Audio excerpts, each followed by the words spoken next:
Hey VCA vinyl community, Mazzy wants to set the record straight.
Okay, this is one of those hybrid videos.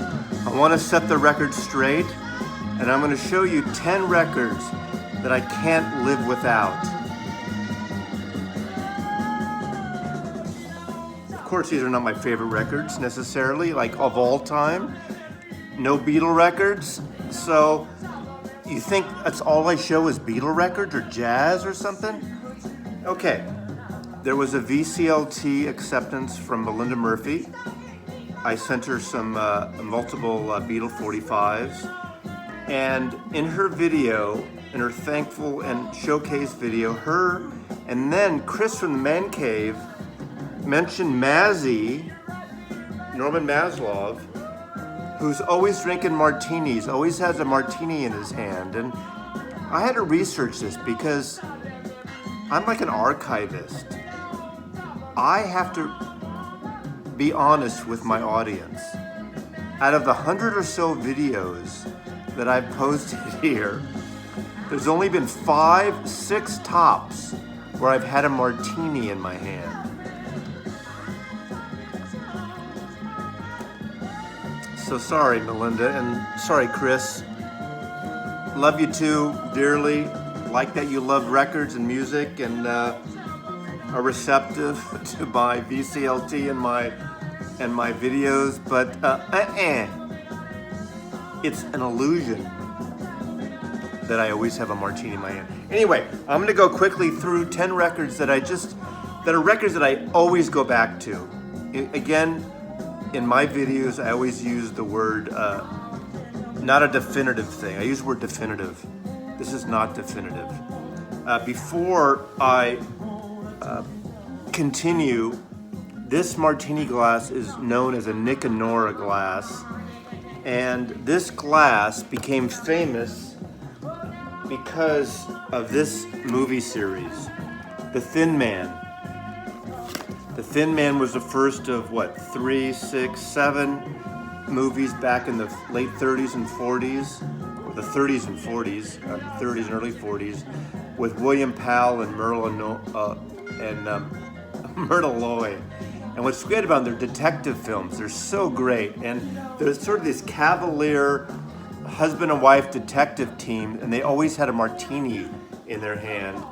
And this is the glass that was popularized by these movies. Of course, they got cool hats, but you know, you got to watch this movie. I mean, they're all good, but the first one, The Thin Man, Marina Sullivan's in it as well. But I love these movies. MGM Films. Collect them all. So, the first one that's on the box right now, or on the turntable, Tim Buckley, Greeting from L.A. Greetings from L.A. Look at that. That's how L.A. used to look. And a shout out to Greg, who lives in the Valley. We know that L.A. is not like that anymore. They cleaned their act up. But I remember going in the 70s, late 60s for the first time, mid 60s, with my parents. I remember arriving in LA the first time with my parents and listening to the radio that Marilyn Monroe had died. So that's how old I am. But this is a great album. He's kind of a folky, dirgy guy, but this is more of a rockin' record. But side one on this is incredible. You hear it. It's got a great funk to it. Another one, Fish Out of Water record, is No Other by Gene Clark. I love this record. Gene Clark was the original member of the Byrds, one of the great writers in the Byrds and vocalist. And this was an unusual record for him because he kind of like glammed himself up there. But a record that I listened to over and over and over again on Asylum Records, Electro Asylum Non-Such. Great record. Check it out. Another great record used to be in Vinegar Joe. You know him from all the MTV with the models that looked alike. Before that, Sneakin' Sally Through the Alley by Robert Palmer. And so the backup band, or most of the backup band, was Little Feat on this record. And in fact, side one on this is a perfect side of an album. Sneakin' Sally Through the Alley on Island Records. Another perfect record, 50 years old this year.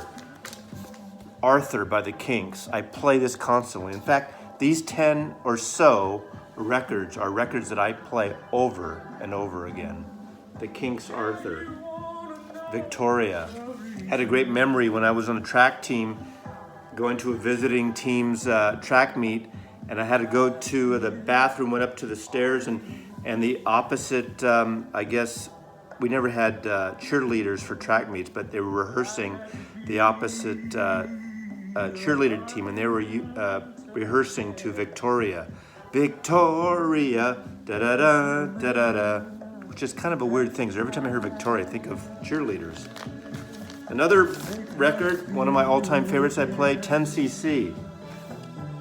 Original soundtrack with the great, amazing song, I'm Not in Love, which kind of came out the same year as Bohemian Rhapsody, that song, and was just as remarkable in terms of its multiple vocal production. But this record to me is a perfect record. 10cc. On Mercury, this is an import I have. I don't know where this is from. It doesn't matter. 10cc. Original soundtrack, get it. Another record, one of my favorites, and these aren't guilty pleasures, these are just 10 of my favorites. Donovan.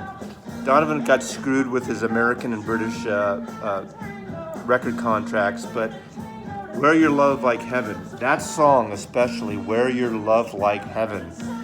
So psychedelic. I love this record. And I think Wear Your Love Like Heaven was used in the late 60s in a Yardley makeup commercial, one of the first rock songs used in a commercial. Okay, these two records, basically, I'm counting these as one only because Nielsen Schmielsen and Son of Nielsen, Gotta Get Up,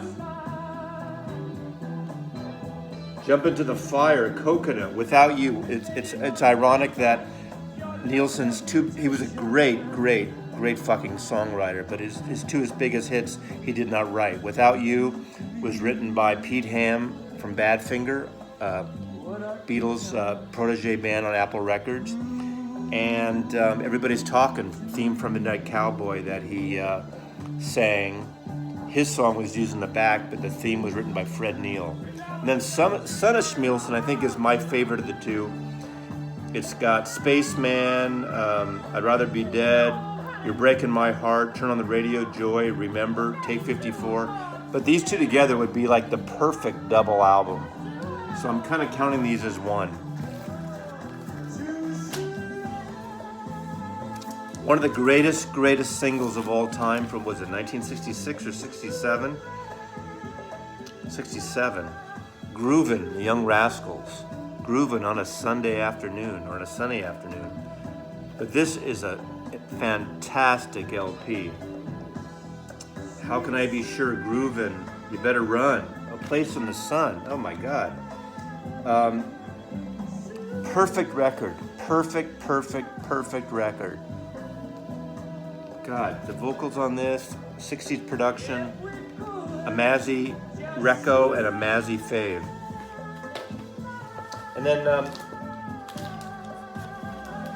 my favorite, I have a tie with Procol Harum. My favorite is Shine On Brightly, but it kind of is up there with Salty Dog. But as I said in one of my other videos, when I got this, I played it every day for about a month, 2 or 3 times, at 1968.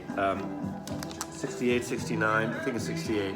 Shine On Brightly, great record. A little proggy, but psychedelic, wonderful record. Gary Brooker's voice, Robin Trower's guitar playing, the great organ playing by Matthew Fisher.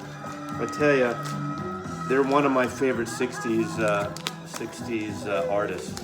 And lastly, I don't see a lot of love on the VC for Boss Skaggs. Obviously everyone knows him because of Silk Degrees, which is a great record, but it was like overkill, so friggin' huge. The year before that came out, though, a record that was kind of a funky, soulful record with a bizarre cover photograph by Amy Leibovitz, Silk Degrees. Shitty album cover, which once Silk Degrees became a huge hit, they replaced the record cover with this that was from a poster. I saw him at a black tie show around that time in 74, 75 at the Paramount Theater in Oakland. But this is a funky, beautiful R&B, white, blue-eyed soul record. Anyway, Boss Skaggs, Slow Dancer. It's one of my promo copies that I got back. I actually have a platinum record because I did a big promo project promoting Silk Degrees. I have that of Boss Skaggs, but I love this. Anyway, Mazzy loves you, and thanks for watching. Cheers.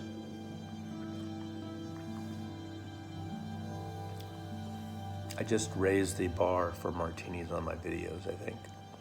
Love you, boys and girls. Boys. Trip over my lip there.